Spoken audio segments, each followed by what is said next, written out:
Clinically with our patients is that it really only works in conjunction with zinc.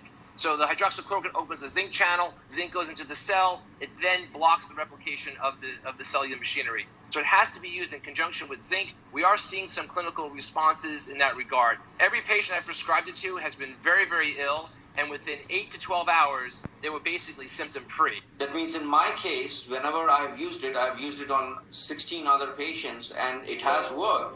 Because we don't have any real medicine to treat the COVID virus infection. And I thank God that the President of the United States mentioned that drug because it did save me. That drug is hydroxychloroquine. What I did was I combined the two approaches, and I made a 3-drug regimen, combining zinc with hydroxychloroquine and azithromycin. I actually treated only around 200 of them, because the rest were low risk, and in my opinion, we're going to get better without any treatment. Of the overall group, 6 patients ended up in the hospital, unfortunately. 4 of them are receiving IV antibiotics for a pneumonia, and 2 of them are intubated or on a respirator they developed this ARDS, acute respiratory distress syndrome. And no one has died, thank God. Then China also had some follow-up studies where they looked at the effects in people, and it looked very effective in people. In France, we've talked about a study in France which was pretty small but showed that it was effective. Now, as you said, doctors have been using it all over the United States. Many are saying that it's working.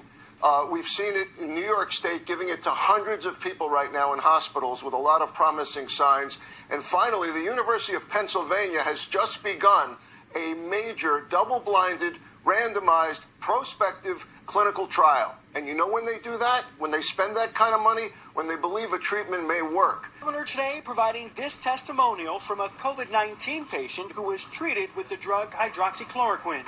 You guys saved my life, and you know you did.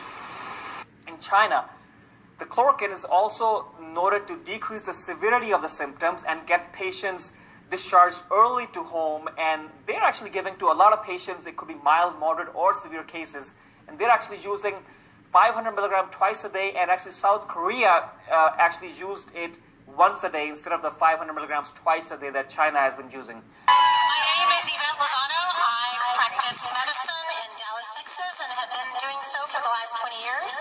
Within 24 hours, the patient was completely symptom-free. And here's the take-home message for all of you. It's called hydroxychloroquine. Hydroxychloroquine. It costs $13. Right. $13. It's been on the market for 60 years. It's been prescribed hundreds of millions of times for malaria. I personally have prescribed it hundreds of times for malaria, hundreds of times for rheumatic diseases. I've never seen one adverse side effect. I can't say that of Tylenol. I can't say that of aspirin.